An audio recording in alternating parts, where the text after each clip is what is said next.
আসসালামু আলাইকুম। সুপ্রিয় ওমান প্রবাসী ভাই ও বোনেরা এবং ওমানের বাইরে মিডল ইস্টের যে কোনো দেশ থেকে আপনারা যে যেখান থেকে দেখছেন সবাইকে স্বাগতম জানিয়ে শুরু করছি। আজকে কিছু গুরুত্বপূর্ণ বিষয়, কিছু অজানা তথ্য নিয়ে আপনাদেরকে জানানোর চেষ্টা করব। তো দর্শক, আপনারা জানেন যে ওমানের সহ মধ্যপ্রাচ্যের সবকটা দেশে কিন্তু আগামী রবিবার মানে আগামীকালকে কিন্তু সরকারি ছুটি ঘোষণা করা হয়েছে মহরম উপলক্ষে। আপনারা জানেন গতকালকে শুক্রবার থেকে কিন্তু মহরম মাস শুরু হয়ে গেছে। তো সেই অনুযায়ী আপনারা জানেন ১০ মহরম পবিত্র আশুরা উদযাপিত হবে আগামী ৬ জুলাই। বুধবার চাঁদ দেখা কমিটি বৈঠক শেষে ওমানের ধর্ম মন্ত্রণালয় এই ঘোষণা দেয়। অপরদিকে চাঁদ দেখা যাওয়া মধ্য দিয়ে সৌদি আরব, আমিরাত, কুয়েত, ইরাক, কাতার, বাহরাইন সহ মধ্যপ্রাচ্যের অন্য দেশগুলোতেও শুরু হয়েছে ইসলামী নতুন বর্ষ ১৯৪৭ খ্রিস্টাব্দ। ইসলামের ইতিহাসে নানা গুরুত্বপূর্ণ ঘটনার স্মরণে মহরমের ১০ তারিখ পালন করা হয় পবিত্র আশুরা।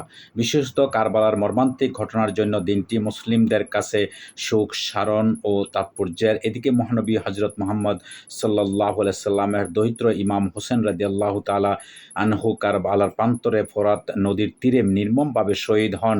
দিনটি মুসলিম বিশ্বে সুখের প্রতীক হিসেবে নানা কর্মসূচির মাধ্যমে পালিত হয়। তবে শুধু কারবালায় নয়, ইসলামী বিশ্বাস অনুযায়ী ১০ মুহররম তারিখে আসমান জমিন সৃষ্টিসহ হযরত আদম এর সৃষ্টিসহ আরও বহু ঘটনার তাৎপর্য রয়েছে। ইসলামী বর্ণনা অনুযায়ী এই দিন মহান আল্লাহ অনেক নবীকে তাদের শত্রুর হাত থেকে রক্ষা করেছিলেন। আপনারা জানেন যে এই মহরম মাস, যেটা আরবি মাসের বৎসরের প্রথম শুরুতে প্রথম যেই মাসটা সেটা হচ্ছে মহরম মাস। সেই মহরম মাসে আপনারা জানেন ১ থেকে ১০ তারিখ পর্যন্ত অনেক অলৌকিক ঘটনা, অনেক কিছু ঘটে গেছে। নবীদের ব্যাপারে, সাহাবাদের ব্যাপারে অনেক ঘটনা, ইতিহাস, ইসলামিক যারা ইসলামিক লেকচারার বা ইসলামিক বক্তা যারা আছে তাদের থেকে আপনার ওয়াজে বা বিভিন্ন রকমের তাফসির কোরআনের বয়ান আপনারা অবশ্যই জানতে পারেন যে ইতিহাসগুলা। তো সেই ইতিহাসের মধ্যে দেখা যায়, পর্যালোচনা করলে দেখা যায় যে এই মহরম মাসটা খুবই মুসলমানদের জন্য বা ইসলামের জন্য, ইসলামের যে অনেক ত্যাগ স্বীকার করেছে, অনেক আন্দোলনের বিনিময়ে বা অনেক কিছুর বিনিময়ে ইসলাম যেহেতু আমরা পেয়েছি, আমরা কিন্তু খুব সহজে পেয়েছি, কিন্তু আসলে আমাদের পূর্বপুরুষ বা মুসলমানদের যারা অতীতে যারা নেতৃত্ব দিয়েছিল তারা কিন্তু ইসলামের জন্য অনেক কিছু কিন্তু ত্যাগ স্বীকার করেছে এবং অনেক কিছু হয়েছে। তো সেই ইতিহাসগুলো কিন্তু আমাদের, বিশেষ করে আমরা ইতিহাস পড়লে যা বুঝতে পারি যে এই আরবি বৎসরের প্রথম মাসটা হচ্ছে মহরম মাস।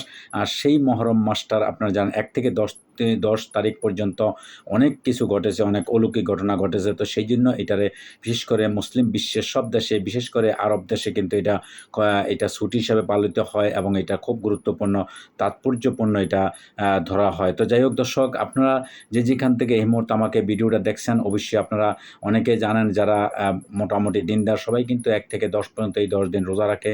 এই রোজা রাখলে কিন্তু অনেক ফজিলত, তারপরে এবাদত বন্দেগী করে, এগুলোর কিন্তু অনেক ফজিলত আছে। যেহেতু পহেলা আপনারা জানেন মহরমে কিন্তু অনেকে নামাজ পড়ে, নামাজের বিভিন্ন রকমের আপনারা জানেন তাফসির কোরআনের বা বিভিন্ন রকমের হাদিসের মধ্যে রেফারেন্স দিয়ে কিন্তু আলেম ওলামারা অনেক রকমের বক্তৃতা দিয়ে থাকে। তো সেগুলো আপনারা অবশ্যই স্মরণ করার চেষ্টা করবেন। দর্শক, আজকে এই পর্যন্ত, ভালো থাকবেন। আল্লাহ হাফেজ।